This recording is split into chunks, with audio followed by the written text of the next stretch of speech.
Hey YouTube, what's up guys? Welcome back to another episode of VEGETA'S Saiyan Army. Thank you for watching, liking, subscribing. Thank you for joining the VEGETA'S Saiyan Army Facebook page. We have the best group there. I feel like you guys are awesome. I love you guys. Today we're covering Ken's top 32 Invoker deck profile. I just want to cover there's a few decks I feel like if you're gonna spend money and you're actually gonna build a deck that I think you should spend money on, and I think Invoker's one of them. One, because I think that Bandai is attached to U7.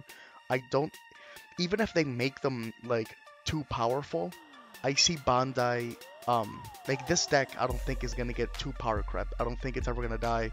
I think it's if it's ever falling back to power creep, they'll just print support for it. I really don't see Bandai letting go of U7. I think U7 is like the Blue Eyes or the this is the golden child of Bandai. So if you guys want to pick something that's safe, I mean maybe in the future we might get a ban if a card gets too problematic, but I think Invoker is the type of because you have to be afraid, right? Like, do I spend $500 on Green Goku and buy Rebrand and sells Kamehameha? And that's fair. I get that. I mean, look what happened to VEGETA'S, right?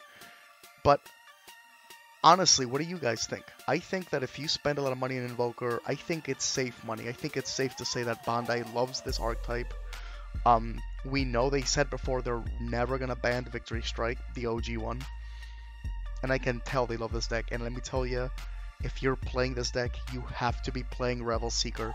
Rival Seeker is so snapped, it's so good. It just takes the deck above and beyond. The way it was right before Rival Seeker was like a tier 2 deck. It could still be tier 1, but there are so many things just edging it out.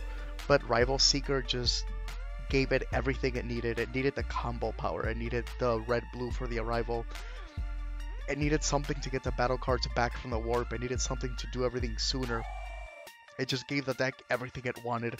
It even gave it a Gogeta 7 target in a way. I mean, obviously it got banned right after the announcement, but Rival Seeker is the godsend of this deck. Just like Obuni's godsend for blue. Like, if you want to play blue, you have to play Obuni. And if you're playing Invoker, you have to play Rival Seeker.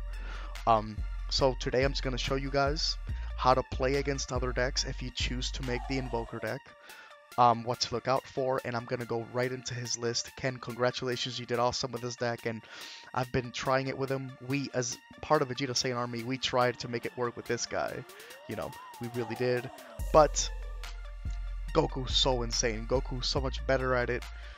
Let's go into the leader. The front side, he's 10,000, blue and red, leader card. Activate battle.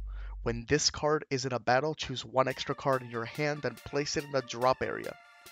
Then, choose up to one card in your life, up to, so you don't have to choose any life, and add it to your hand. Then, draw one card. Then, this card gets 5,000 power, and this skill's negated for the duration of the battle. Basically, what that means is, you may take a life if you want, you get 5,000 power, and then you draw a card, right? Then you can Awaken Surge at any time. You can Awaken Surge anytime. You put a red card and a blue card under him. You draw 3 cards, and you untap an energy.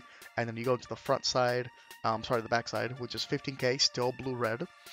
And then once per turn, you can activate main or battle.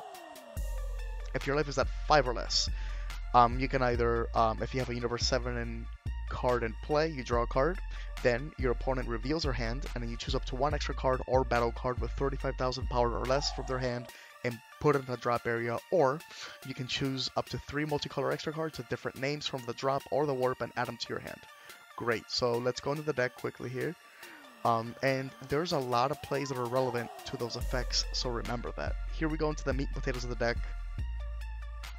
So let's talk about first what he did differently, and this is 100% his spice, and I loved what he did here. A lot of people are very confused looking at the 4-drop starter deck friendly rival Frieza. The reason this is here is because when you combo with him, right, he was from the starter deck, if you remember, you get to, in the middle of a battle phase, you put a extra card in the drop area, right? So what he would do is somebody swung at him with a Ribrianne triple striker, and he didn't have a death beam in hand. So he comboed with Frieza, and then immediately the death beam went to the drop, and then he activated his leader's secondary ability to grab the death beam and then activate battle, use it on the Ribrianne. Awesome.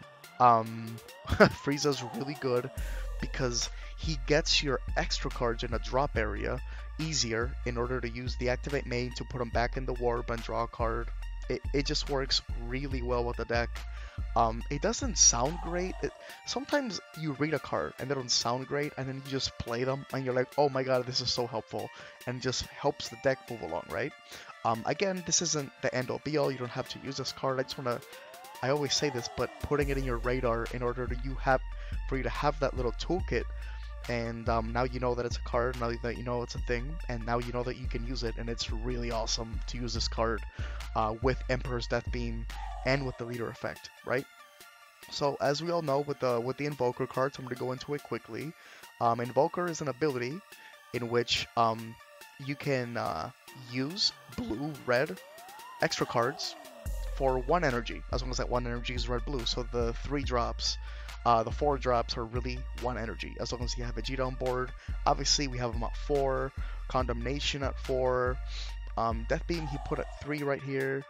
We're in this together is a card that wipes the board of everything 25k or less.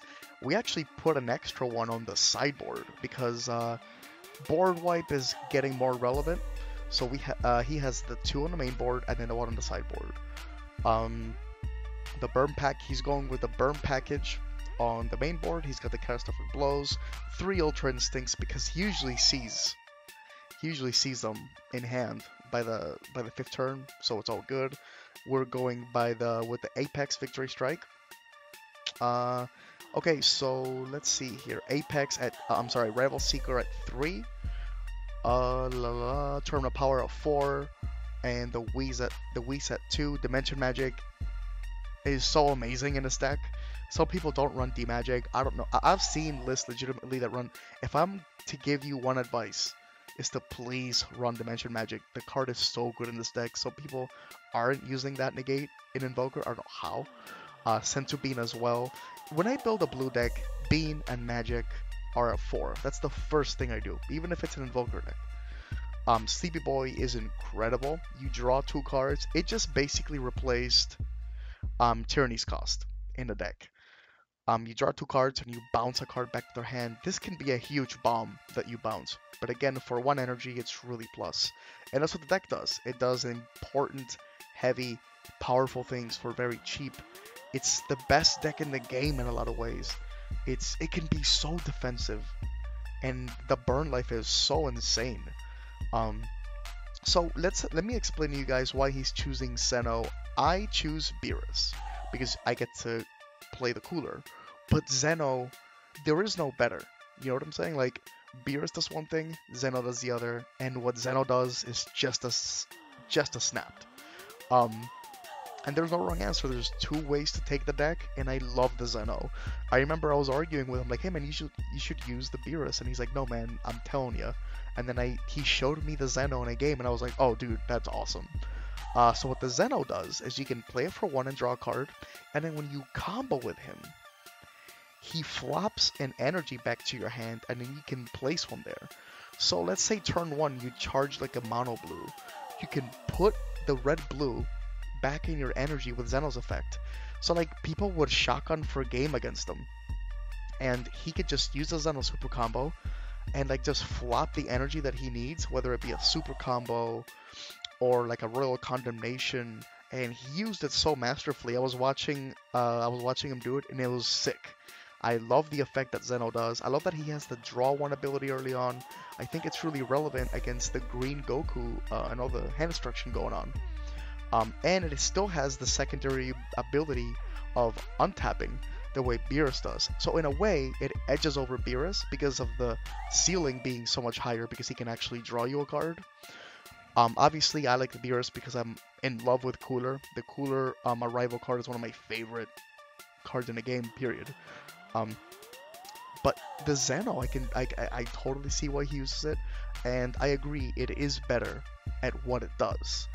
And what it does is it makes your energy a little Swiss Army knife, because everything there can be flipped back at the hand at any point. If he wants to store a battle card in the energy where it'll be safe, he can just put it there and then get it back later with Zeno. Another thing that I wanted to show you guys is against the VEGETA'S matchup, he's got the Topo Regis 8 at 3. He would bring in, we're in this together, right? Because he has him at 2, he has 1 on the sideboard. He would bring that in against the VEGETA'S. Let's go to the sideboard real quick so I can show you what he would bring in. The UI, Goku's Kamehameha, he would bring those in, right? Now, if he's playing against the hand destruction, he would obviously keep the Sleepy Boys, but he would bring in Tyranny's Cost. If you're playing hand destruction against this deck, because Green Goku has kind of a good matchup against this, what you do is you bring in the Beerus's so that when they get rid, if Goku crits to life and he gets rid of your Unison, the Beerus Whis is a card that replaces it immediately, and it takes over the Invoker part. So let's check out what it does. It's 20k, it's a blocker for 4 energy. If you have 3 or more energy, when one of your red or blue battle cards is removed from your battle area by an opponent's skill, so, you know, Green Goku, for example, you play this card from your hand for free, and then you can't play another copy of it for the turn balance. Then, if it's your opponent's turn, when you play this card, at the end of the turn, you place it in the bottom of the deck, and then you draw a card. This is really good, really good. I see what Ken had in mind in this deck when we were testing. He wanted to put a little bit of everything to combat a little bit of everything, you know.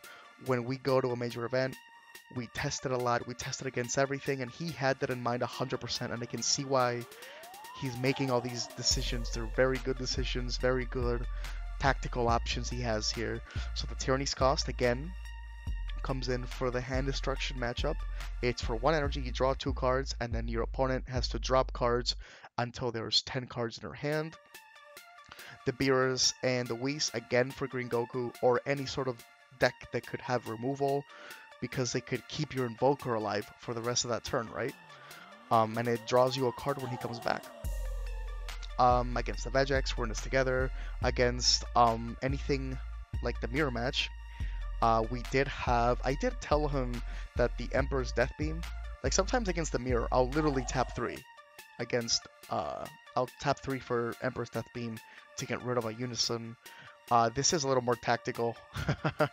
We do have the Gokus, so he was running that. And I like that he has the 2 Son Goku Instinct Surpassed here on the sideboard, because you want to have the ability to have a finisher with Deflect.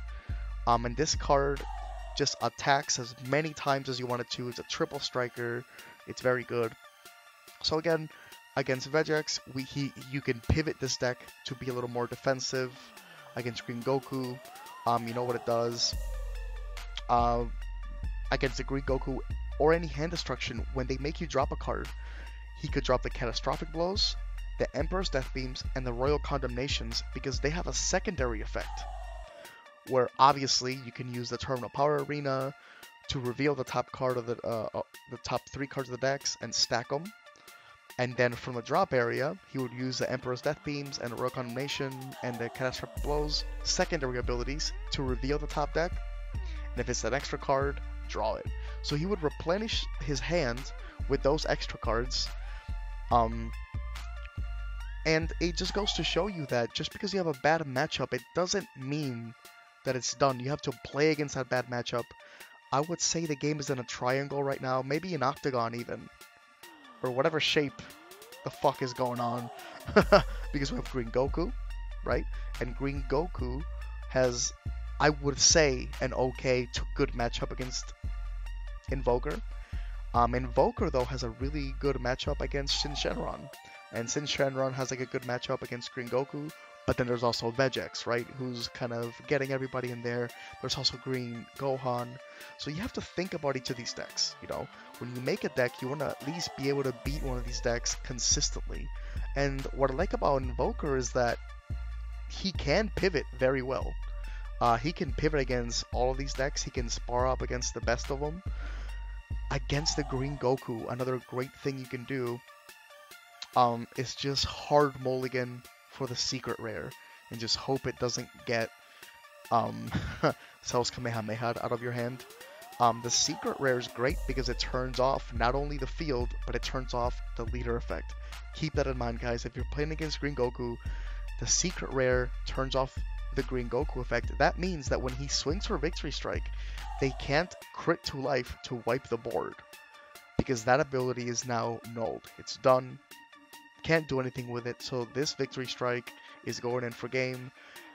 You can use your leader ability to look at their hand and grab the negate they may have in hand, and then go in for the Victory Strike.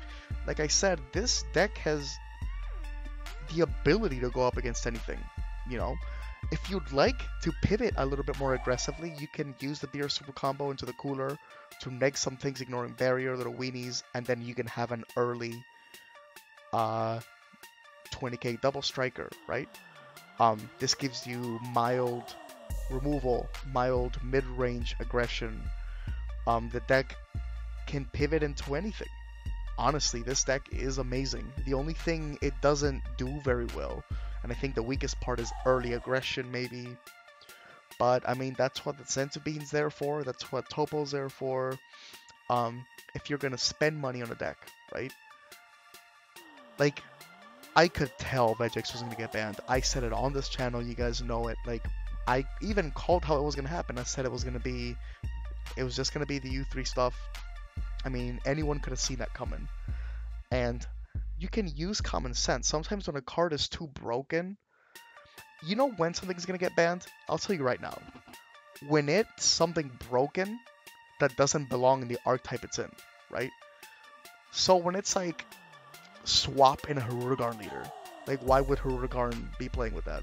U3 in a VEGETA'S leader, that's super random. You know, when it's something spicy that somebody comes up with, that's like that doesn't have to do with the deck. You know what I'm saying? That's when I smell it. That's when I'm like, oh, that's gonna get fucking banned. Zeno Button with Apes was another one. Like when I'm like, that was not printed for the intent and purposes of untapping energy to play Raider's Warcry. You know what I mean? But with Invoker, I see a very deliberate history of Bandai giving support to the deck. You know, Rival Seeker is the newest version of the support, and they've said before they're not ever gonna ban the OG Victory Strike. I can see their commitment to the deck, and yeah, if it gets too out of hand, I think they'll ban one thing in it. But the deck isn't completely tier 0 broken. It's just good against everything in a way. So what I'm trying to say is, if you do want to spend money, this is, in my opinion, a safe choice, you know? But if you see something that's kind of broken, like let's say they come out with a green Bulma leader, and for some reason there's like a red Real Dough package from a couple of sets ago, that seems like a weird combo. But if that becomes tier 0, you can bet they're gonna ban it, because they want you to buy the Bulma stuff, not use the old Real Dough shit, right? That was just an example. You can just smell it sometimes when a ban is coming. And am I wrong, guys? I feel like Invoker is a deck that's safe by Bandai. I feel like that is a very deliberate deck that they meant to use, and they purposely made a few outs to it. You know, we have tools in the meta to get around Invoker. So what I'm trying to say again is, if you want to spend money, if you want to make a deck that's expensive, I think this is a deck to play. I think this is a deck that's safe to spend money on. Why do I make so many budget videos? Because I hate it when people, if you're new, the worst thing that can happen for the game is for a new player to spend $500 on a deck, and then he's fucking pissed because the cards got banned. You know? So I try to make all these budget videos so I can make you guys play really good budget decks to get warmed up into the game. and this is an expensive deck that if you want to spend money, this is it. And this is my recommendation. What do you guys think? Do you guys think that I'm wrong about it? Do you think maybe this deck could get banned? Do you see what I mean? Do you guys disagree on my take on the trajectory on why shit gets banned? I think it's when it's accidental synergy between archetypes that weren't meant to happen. And I think that this is one that was meant to happen. I think this is one that they did on purpose. I think it's just as strong as it needs to be. Not too weak like it was before Rival Seeker, but right now it can pound against anybody. And I think this is a safe bet. What do you guys think? Help everybody out. There's a lot of new people. And if you guys think this is a good buy, let them know. I'm telling you, as an experienced player, if you're new, this is a safe bet. You know what's funny? If you actually scroll down here, you can see some of the prices. Don't trust these. Go to TCG. These are kind of outdated. As you can see here, it's funny. I mean, it's so useful to have that there, right? But I don't know if that shit's accurate. But yeah, I just, if you're a new player, if you're an experienced player, wouldn't you want new players to feel welcomed into the game? Not feel like they might get ripped off by people, or feel like, shit, my deck might get banned, you know? That's why I want to try to help you guys avoid all of that. And I try to do budget decks, and this is an expensive one I'm going over that I think is safe. I love the deck. It has such an awesome theme, such a unique theme, such a Dragon Ball theme. It's Universe 7, it's awesome. If you guys have any questions, let me know. Tell me what are your opinions about the deck. Like, subscribe. Thank you guys for watching. Y'all are the best. Have fun with this deck. Congrats, Ken. You did awesome. This thing rocks. And I'll see y'all next time.